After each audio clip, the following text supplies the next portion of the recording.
prophecy that Habakkuk the prophet received. How long, Lord, must I call for help, but you do not listen, or cry out to you violence, but you do not save? Why do you make me look at injustice? Why do you tolerate wrongdoing? Destruction and violence are before me. There is strife and conflict abounds.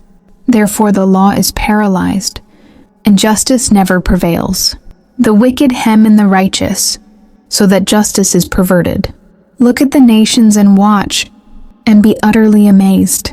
For I am going to do something in your days that you would not believe, even if you were told. I am raising up the Babylonians, that ruthless and impetuous people, who sweep across the whole earth to seize dwellings not their own. They are a feared and dreaded people. They are a law to themselves, and promote their own honor. Their horses are swifter than leopards, fiercer than wolves at dusk. Their cavalry gallops headlong. Their horsemen come from afar. They fly like an eagle swooping to devour. They all come intent on violence. Their hordes advance like a desert wind, and gather prisoners like sand. They mock kings and scoff at rulers. They laugh at all fortified cities. By building earthen ramps, they capture them. Then they sweep past like the wind and go on. Guilty people, whose own strength is their God. Lord, are you not from everlasting?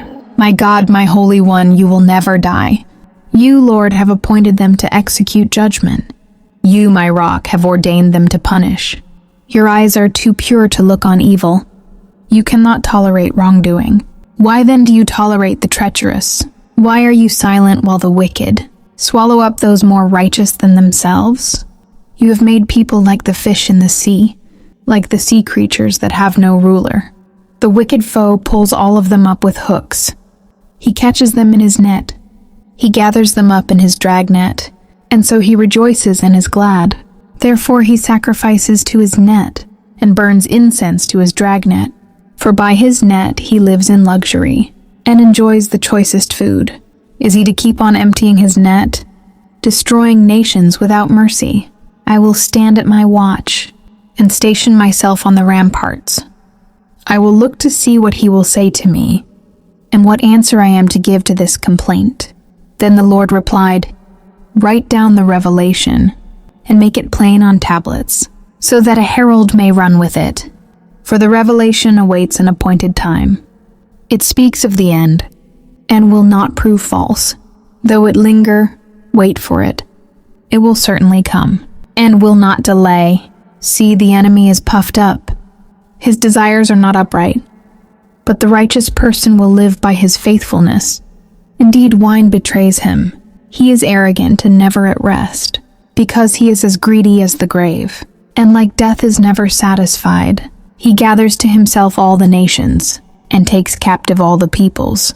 Will not all of them taunt him with ridicule and scorn, saying, Woe to him who piles up stolen goods, and makes himself wealthy by extortion. How long must this go on? Will not your creditors suddenly arise? Will they not wake up and make you tremble? Then you will become their prey, because you have plundered many nations. The peoples who are left will plunder you, for you have shed human blood. You have destroyed lands and cities and everyone in them. Woe to him who builds his house by unjust gain, setting his nest on high, to escape the clutches of ruin. You have plotted the ruin of many peoples, shaming your own house and forfeiting your life. The stones of the wall will cry out, and the beams of the woodwork will echo it. Woe to him who builds a city with bloodshed and establishes a town by injustice.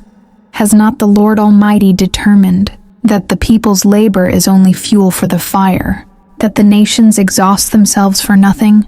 For the earth will be filled with the knowledge of the glory of the Lord, as the waters cover the sea. Woe to him who gives drink to his neighbors, pouring it from the wineskin till they are drunk, so that he can gaze on their naked bodies.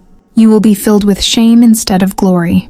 Now it is your turn. Drink and let your nakedness be exposed. The cup from the Lord's right hand is coming around to you, and disgrace will cover your glory. The violence you have done to Lebanon will overwhelm you, and your destruction of animals will terrify you. For you have shed human blood, You have destroyed lands and cities and everyone in them. Of what value is an idol carved by a craftsman, or an image that teaches lies? For the one who makes it trusts in his own creation. He makes idols that cannot speak. Woe to him who says to wood, "Come to life," or to lifeless stone, "Wake up." Can it give guidance? It is covered with gold and silver. There is no breath in it. The Lord is in his holy temple. Let all the earth be silent before him. A prayer of Habakkuk the prophet. On Shigionoth. Lord, I have heard of your fame. I stand in awe of your deeds, Lord. Repeat them in our day. In our time, make them known. In wrath, remember mercy. God came from Teman, the Holy One from Mount Paran. His glory covered the heavens, and his praise filled the earth. His splendor was like the sunrise. Rays flashed from his hand, where his power was hidden. Plague went before him. Pestilence followed his steps. He stood and shook the earth. He looked and made the nations tremble. The ancient mountains crumbled, and the age-old hills collapsed. But he marches on forever. I saw the tents of Cushan in distress, the dwellings of Midian in anguish. Were you angry with the rivers, Lord? Was your wrath against the streams? Did you rage against the sea? When you rode your horses and your chariots to victory, you uncovered your bow. You called for many arrows. You split the earth with rivers. The mountains saw you and writhed. Torrents of water swept by. The deep roared and lifted its waves on high.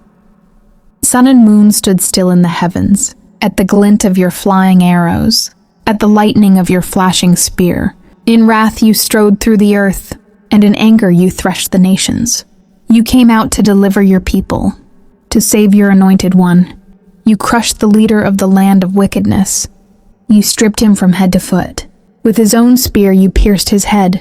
When his warriors stormed out to scatter us, gloating as though about to devour the wretched who were in hiding, you trampled the sea with your horses, churning the great waters. I heard and my heart pounded. My lips quivered at the sound. Decay crept into my bones, and my legs trembled. Yet I will wait patiently for the day of calamity to come on the nation invading us. Though the fig tree does not bud, and there are no grapes on the vines, though the olive crop fails, and the fields produce no food, though there are no sheep in the pen, and no cattle in the stalls, yet I will rejoice in the Lord. I will be joyful in God my Savior. The sovereign Lord is my strength. He makes my feet like the feet of a deer. He enables me to tread on the heights. For the director of music, on my stringed instruments,